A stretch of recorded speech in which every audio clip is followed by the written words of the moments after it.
Welcome to Interdisciplinary Case Miles, a podcast where real runner stories meet clinical expertise.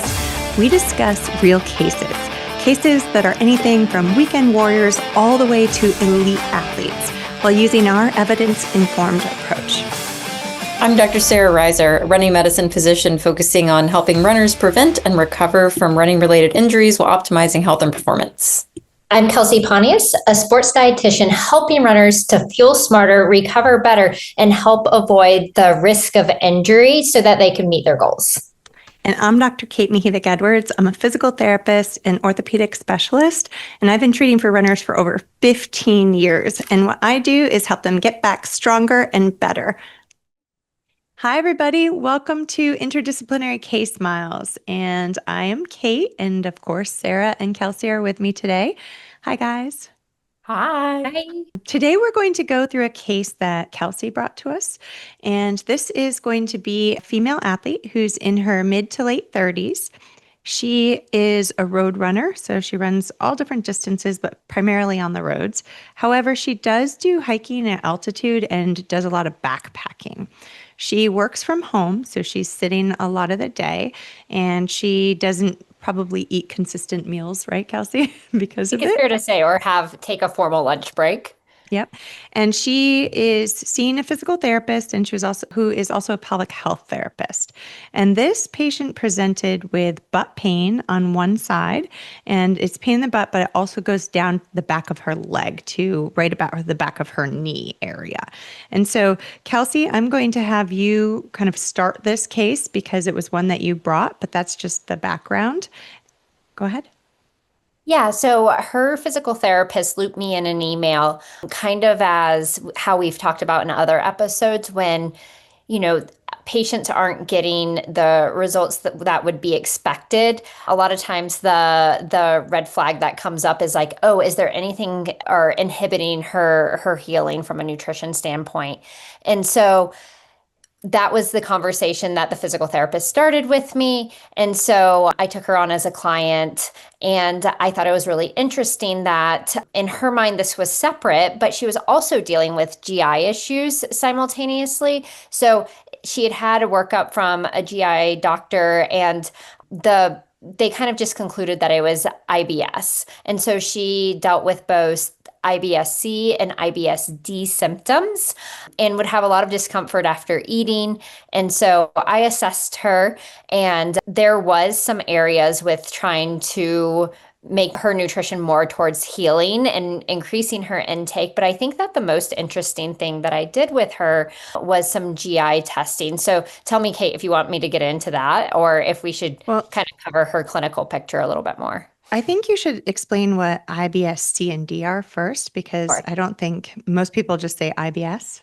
Yes. So IBS-C and IBS-D are IBS constipation and then diarrhea. And oftentimes someone that's dealing with IBS can experience just one of those, but oftentimes it comes with both and it kind of alternates between the two.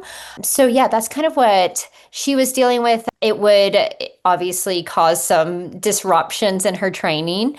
And yeah, she had already kind of figured out some foods that irritated her a bit more. And so that kind of cued me in on what might be happening with her gut microbiome. But I thought that was really interesting in a case that, she just wasn't healing how her PT would have anticipated, because our gut is where we absorb all of our micronutrients. And micronutrients do so much. Yeah. And so why don't you just keep telling us a little bit about what you did, and then we'll jump to Sarah and you can go to what you would do next.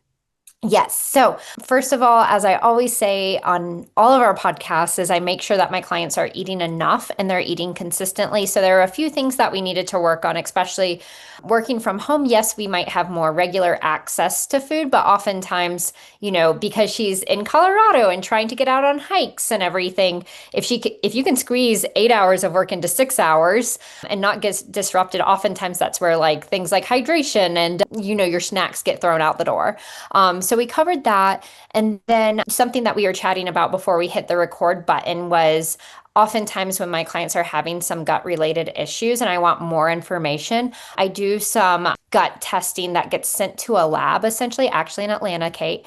And then I go over the results they have a team of physicians to go over the profile of the gut microbiome. So it can show us things like, if anyone's ever heard of small intestinal bacterial overgrowth, if there's any overgrowth in the gut microbiome, if the good bacteria, if there's enough of that, if there's any viruses or parasites. That's actually really common with trail runners because they're drinking the water. And so I've seen some really interesting things out in Colorado with, clients having giardia or something like that. But just really interesting stuff, especially working with trail runners. So that was actually super helpful to kind of see how her commensal bacteria and her gut microbiome was impacted. Because if that's impacted, then we can extrapolate that it's quite possible that her absorption of micronutrients isn't functioning properly.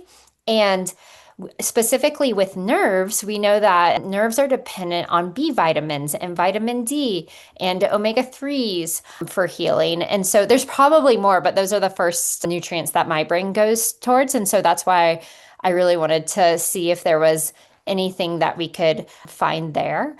And so we got the results back. We started treating her gut with a protocol.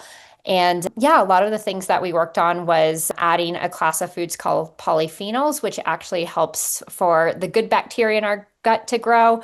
And then making sure that we added a specific strand of probiotic, which again will help. We added specific kinds of fibers into her diet. I have her drinking a lot of green tea, which is a type of polyphenol. And then one thing that we worked on, which is kind of cultural wide for us, is really chewing our food, which I know sounds so simple, but it's one of the most low hanging fruit with dealing with someone with GI issues, because actually our saliva has a digestive enzyme and it's the first process of digestion.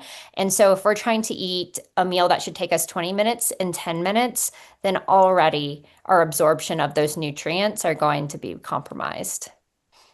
This can bring us all the way back to breathing and chewing and shape of our face and all sorts of crazy things when it comes to chewing, right? Maybe that's a whole nother podcast. Yes, when we were talking about the case beforehand, I'm like, man, we have so much to think about. So just organizing my thoughts. But yeah, we talked a lot about breathing because there's a nerve that connects to our brain and our gut.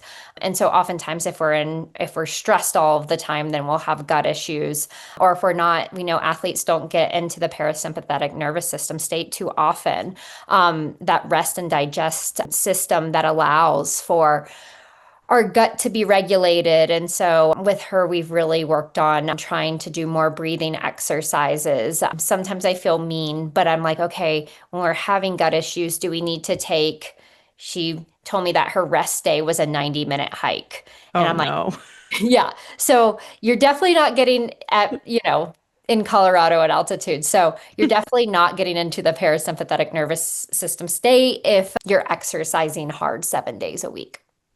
I'd love to jump in and just real quick jump on the interdisciplinary soapbox here. Number one, how much I'm already learning during this episode. Number two, there's just not enough time to go through all of this in a day. And so I love it when folks are seeing multiple providers, because then Kelsey's talking to them about things like how they need to breathe and slow down to eat. And I'm thinking, like, this makes a lot of sense. But when have I ever told a patient that? Like, when have we gotten into those weeds? And I love to get into weeds. This is probably bad for me because I'm just going to get more weeds. But especially those healthcare providers that might be listening to this, it's so important because there's almost always something we can help provide to a patient, even if we don't have the exact answer. I mean, that's one thing I hate to see in a chart is we have nothing else to provide you.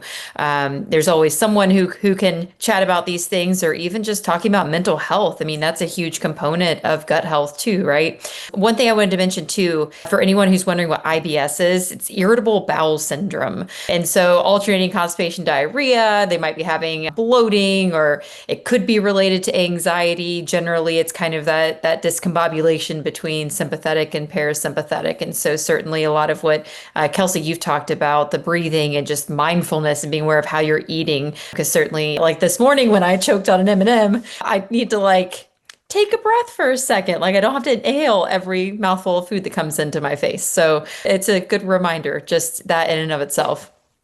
Why are you eating M&Ms in the morning? I like it. Morning. Okay. Well, I was like, okay. Sarah's feeding herself, and I like it. I just said I like it. Don't you I'm worry. This pretty is sure that not was my shame. third meal of the day. I was on my way into work and I was not going to have food and I was racing to our podcast afterwards. So I think by the time I get to my third meal, I'm good to eat some M&Ms.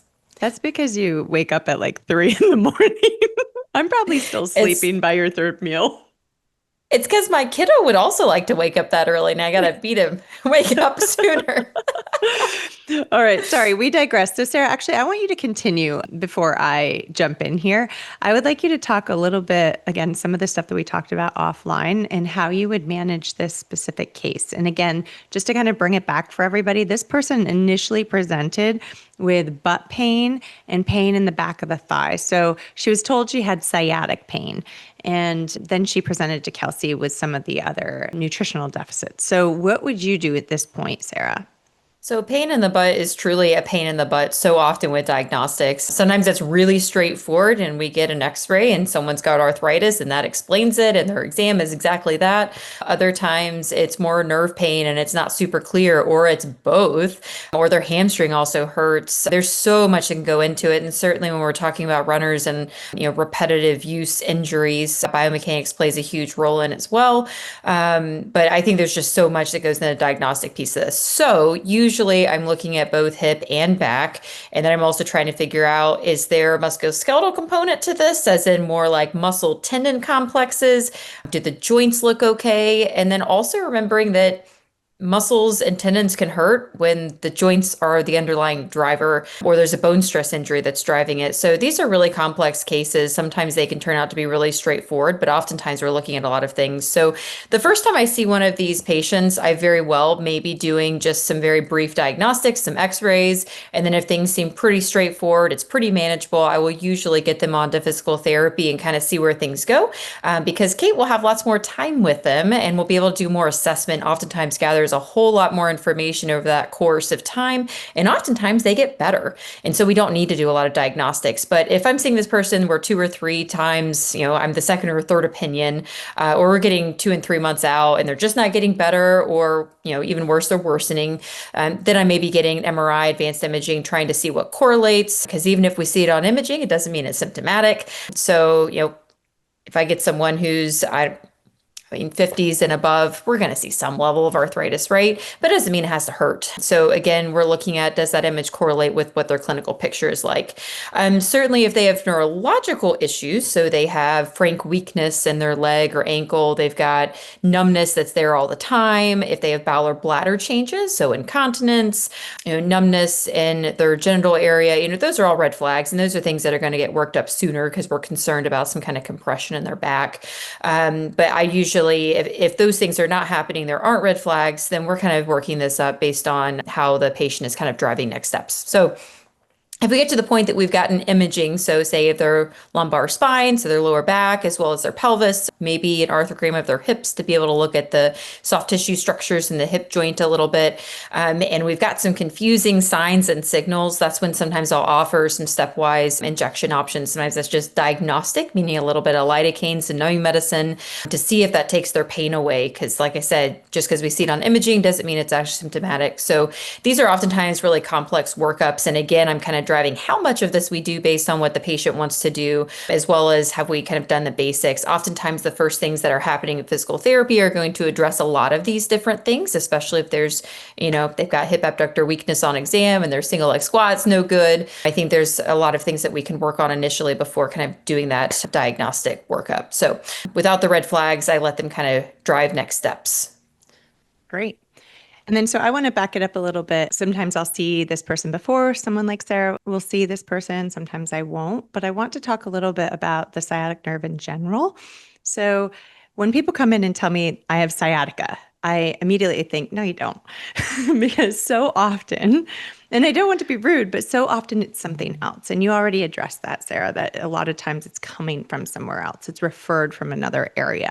Now, that doesn't mean there isn't a component of the issue that is the nerve. But if they don't have neural signs, then I'm not as worried about the nerve itself. But the sciatic nerve actually starts in the lumbar spine. It starts from L4. So we labeled the lumbar spine. So the lumbar spine has 1, 2, 3, 4, 5. So in the lumbar spine, it starts at L4 and it goes all the way to S3. So that's where it starts. And then all those nerves come together and kind of make a bigger bundle right near that piriformis. So also people will come in and say, I have piriformis syndrome. Again, something that I'm like, okay, maybe, maybe not. So that sciatic nerve runs through the butt, down the leg, to down the thigh, down the leg, into the foot. And it changes names as it goes along. And in 10% of people, it dives underneath the piriformis, and in 90% of people, it does not. So that's why when I hear piriformis syndrome or I hear sciatic nerve, I'm thinking, well, maybe, maybe not. So then it turns into things like the common fibular nerve or the sural nerve or the tibial nerve. The reason I'm putting that out there is because a lot of times when people have one injury high up in the body, so in the butt, like this patient, in the butt and the back of the leg, later on, they may end up with injuries down in their foot or in other places because of the relationship of the nervous system and other tissues that go all the way down into the leg. So this patient actually, you told me, Kelsey, ended up with an Achilles issue later on. And so that could be because of some of those neural connections, but it also could be a mechanical issue. So when they come into PT, I'm going to be looking at breathing mechanics, like Kelsey is, but the reason I'm looking at breathing mechanics is I'm looking at it from a postural standpoint. So I'm looking, what does their running form look like? Are they arching their back? Are they bending forward? What are they doing when they have a backpack on and they're hiking? A lot of times, if you bend forward in a weighted position, that's going to load your lumbar spine. And it's actually going to load that nerve. So if you think about the nervous system, it starts at the head and it ends at the foot. That's what I like to say. And so if we think about it, we want to tighten it up. We would bend forward. We would get low. We would crouch. If we want to loosen it up, we would, I always say, like, get into a star position, right? And so if we're bending forward with a backpack, we're also loading that sciatic nerve every time we step. And if they're taking really big steps, then you're loading it even more. And if you're going downhill, you're going to load it from an eccentric standpoint too, not the nerve itself, but the muscle around it. So there are a lot of different things we have to think about. So I'm looking at that. I'm looking at mechanics. I'm obviously looking at running mechanics. I'm wondering, are they landing with their foot far out in front of them so that their leg is straight and they're landing, and then that's going to, and then maybe bending forward. Same thing when they're walking. So if they're doing that, that might be loading the nerve a little bit more. I'm going to look at their nerve glides. So how is that nerve moving? So nerves move about 6 millimeters in each direction, and they get stuck really easily. They get stuck around bones. They get stuck if there's inflammation. They get stuck in the muscle if it's tight, or in the fascia. And so if that nerve's not moving, it also can sometimes feel like tightness in a muscle and discomfort. So then I want to do some nerve gliding to make sure that that nerve is moving. So these are all the things that are kind of going on in my mind. Obviously, I'm going, well, maybe not obviously, but I'm definitely going to test single leg stance and single leg squatting. I'm going to look at bilateral squatting. I'm going to look at the strength of the muscles. I'm going to look at how are they controlling their abdomen and their hip flexors as well. But from a big clinical picture, I want to see how are they loading that posterior chain or the back of their body when they're moving, when they're doing exercise, when they're walking, when they're running. Is that what's putting so much stress on the nerve that they're creating pain? And how can I decrease that load? That's going to be my job as a physical therapist. And then how can I give them strength and train their movement patterns so that it doesn't happen again? That's really the biggest picture for me. Did I cover all the things that we talked about offline that we needed to talk about for this? Yeah, and I was going to throw in a plug too, the piriformis syndrome and the sciatica. So here's the qualm I have with those. So the only time that I've really seen sciatica, so right, inflammation of the sciatic nerve, usually there's something going on in the pelvis, or there's something actually going on with a true piriformis syndrome, or they've had a hamstring injury. So they have a bunch of edema directly around the sciatic nerve as it passes near the sit bone. So, sciatica is kind of referring to that distribution, but usually the problem is something in the back, and the nerve is getting pinched at the root level as it's coming out of the spine, even if they're not having back pain. So frequently outpatient come in with, foot pain that's we identify as actually nerve related. They're like, well, my back never hurt. I'm like, well, doesn't have to. Nerve pain shows up in all kinds of strange ways. So, piriformis syndrome is another one that piriformis certainly can be quote unquote abnormal, or it can be shortened, or something can be going on. The sciatic nerve can pass through in a bunch of different ways that can potentially cause pain. But generally, when I think about piriformis pain, I think, is there something going on in the hip joint? Or is there something going on in the back that's irritating the S1 nerve root? Those are usually the biggest two things that I'm thinking about. So it's kind of ruling out as a spine or hip. And that's where, from my standpoint in the office, a lot of times stepwise diagnostic injections are really helpful in terms of determining what's actually recreating the pain. But we can inject the piriformis, but you're really injecting the thing that is kind of secondary, right? We're not getting at the root of the problem. And oftentimes it's not the answer unless it's what we need to do to get people through physical therapy. And a lot of times the trigger points around that area, they're going to occur even if it's not the piriformis itself, or if we've talked about hamstring before in the past, or if it's a hamstring before, whatever it is, those trigger points actually have referral patterns. And so a lot of times if you clear out the trigger points, then you can get to what is the underlying issue. And so that's why the physical therapy piece is really cool, because we can clear some things out and then start to peel back the layers. I always say you're like a little onion.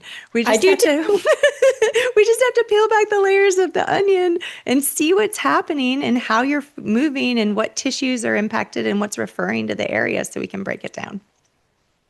Little onions. Anything else you want to add, Sarah, Kelsey? Yes, I wanted, Sarah, will you talk a little bit more about kind of what you think with any like gut related issues, and kind of what you're talking about with like your patients with Crohn's, and how their ability to engage their muscles and their core might be compromised? Yeah, so one thing I think is interesting, and this was also happening while Kelsey was talking about some of the gut health stuff, is I think about, man, like how often are we talking about your history of medications? Like, and I do look at medications, but we don't necessarily go back in a lot of depth in terms of patterning. Like, has someone been on PPIs for a long time, so they're not absorbing proton pump inhibitor that's used for acid reflux, so they're not absorbing calcium, and now we're in a place where we have bone stress injuries and poor bone health. So even folks who have been on some other like major acne medications, they can affect things. Like all these medications can affect your microbiome. It's just wild. Everything is connected. So we can certainly miss a lot by not looking at that. I very frequently ask about abdominal history. So have they had any kind of abdominal surgery, pelvic surgery, C-sections, pregnancies, vaginal deliveries, miscarriages? I mean, all of those things, any of that abdominal and pelvic floor health is really going to make a difference in terms of looking to the next step. One thing that's come up recently with several of my patients is that there is also a trauma history that can be related to this region too. And we can't forget about it, because I talked to one physical therapist one time who she said, well, some people hold all their tension in their traps. Well, some people hold it on their pelvic floor, right? So also thinking about trauma patterns, I think is super important. Getting back to the irritable bowel syndrome or any kind of GI symptoms, I mean, just if you overate, you don't want to do an abdominal workout after you overeat, right? Like that doesn't feel very good. You can't contract your abdomen. It just doesn't work. Your body's like, nope, we're not going there. So you need to be able to contract your abdomen without pain. And if the viscera and the organs in your abdomen and pelvis hurt, then it's going to be hard to do. I mean, I even think about folks who have painful menstrual cycles, or simply the bloating that happens around menstrual cycles, that can affect it as well. So just kind of from the anecdotal clinical thinking, if things hurt in that area, it's hard to contract your core. And then right then and there, you're not protecting your back, and it makes it really hard to use your glutes, and then that whole chain, so the whole kinetic chain gets affected as a result of that. And so I think it's really important to ask those questions. And I'm thinking, Kelsey, from this, timing, right? So when you decide to work out during the day, maybe people have more GI upset towards the end of the day because they've had a history of food all day long. Are they more comfortable fasting, but is fasting was appropriate? So I think there's so much to think about from the bigger concept. Certainly folks who have had abdominal surgeries or pelvic surgeries, I don't meet many folks who were sent to pelvic floor therapy after those. So it's important to ask, and I frequently will send them. Sometimes it's an, oh, by the way, it's not even the big thing they're coming in for, but I'm like, well, have you done therapy? Because this is going to affect your whole kinetic chain. I mean, even your balance. If you can't contract your core and your pelvic floor is dysfunctional, even your single leg balance is going to be challenging. So older folks who are having challenge with their balance, I mean, that's a component of it as well. So I digress, but yes, I think the GI symptoms are really important. And if we're not looking at their whole history, their medications, their surgical history, any kind of GI history they have, then we're certainly missing the boat. And I love that Kelsey dove into that head first with this case. And I did want to mention too, in terms of any kind of back or posterior chain injuries, we also have to look at the front. A lot of times we don't think about that. So whether that is, I do a lot of treatment in the viscera. So I have training in visceral manipulation. And so I treat that as part of my back pain, part of my hip pain, all of that. So I'm doing tons of manual manipulation in the abdomen itself, and also looking at trigger points and things like that, and how do the anterior hips look, that type of thing. So I do spend a lot of time on that too. And if you're a physical therapist listening to this and you have someone that has all of these issues and you haven't looked at the front, that would be something to consider as well.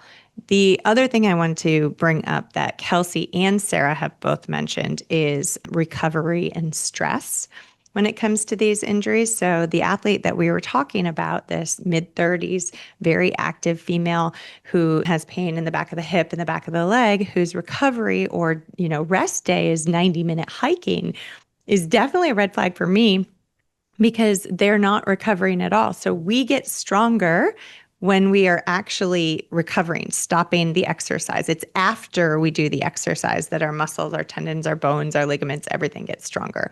And so we rebuild, and we replenish during that time. And if we don't allow our body to do that, we are going to break down. So injuries occur when the breakdown exceeds the recovery and the adaptions. And that's a big, huge thing that in our culture, we don't allow to happen. And so luckily we're having recovery talks lately, like people are talking about it.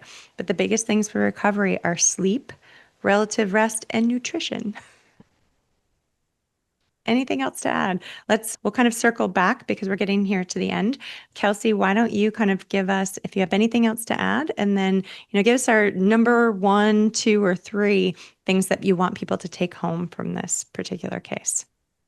Yeah, I think that kind of what we were saying is if you feel like you're dealing with general issues like sciatica, IBS, that kind of thing, it's really important to see an expert to help you pinpoint why those symptoms are occurring. And then just another plug, I love anything gut health, and not in like the trendy wellness world, but gut health in terms of like the absorption. How do we support gut health and everything? Because that's where our absorption occurs. That's where our immune system is. That's where we make hormones and a lot of neurotransmitters that impact mental health and so forth. So it's an extremely important place in our body. Great. Sara? I think the biggest thing from my perspective is thinking holistically and, asking about surgeries and medical history and medication history. I think the mental health components are so important too. And, our bodies can make pain in weird ways that we're not aware of. And unless we participate in mindfulness and really show up and do the hard work from the psychology standpoint, sometimes it can be really tough to kick some of these different pain generators. So yeah, I think getting into the weeds sometimes needs to happen with these cases after we kind of look at the big picture. Great. Thank you. And because you guys have done all that, I don't have to say stress and nutrition and sleep as much. But from a PT standpoint, in terms of biomechanics, I really think it's important to, again, break down what running gait looks like, and then consider the other activities outside of running. So for her, how is she hiking? How is she backpacking? I'd make her bring her backpack into the clinic so I could see what it looks like and when it's heavy and how she's moving. And I might put her, on the treadmill with it going really high, or if I've got a clinic by a mountain, take her out. That's what I would do. So I think looking at the biomechanics, what is stressing that nerve or that area of the body, and how can we unload it, would be what I would look at. So, all right. Well, thank you. I will tell you, in her backpack, there was a lot of snacks in her backpack. Well, I'm glad and there then were she a lot wanted of to pack snacks. apples, and I'm like, girlfriend, that is not enough calories per the weight of the apple and the space that it takes up. We're gonna need some dried fruit. That's funny. Well, I mean, I like the snacks, but maybe it's just a positioning thing, right? Or learning to breathe, or getting that core stronger, or whatever it is, because a lot of people stick out their rib cage when their backpack is on and getting heavy. And so that can also create some irritation. It gets lighter as you go too. Yeah, it does, doesn't it? Oh, goodness. All right. Well, thank you everybody for listening to this episode of Interdisciplinary Case Miles. If you guys have a case that you want us to go over, you can email us at runcasemiles@gmail.com. Oh my God. Gmail.com. Sorry, guys. But go ahead and if you like this podcast, please pass it on to your friends. The only way we are going to spread the word is if you help us do it. So pass this podcast on to your colleagues, your friends, other runners or athletes you think will benefit from it. And we would really, really appreciate that. Also, follow us and give us a good review so that we can bring this message or these messages to as many people as possible. So have a great day and thanks a lot, guys.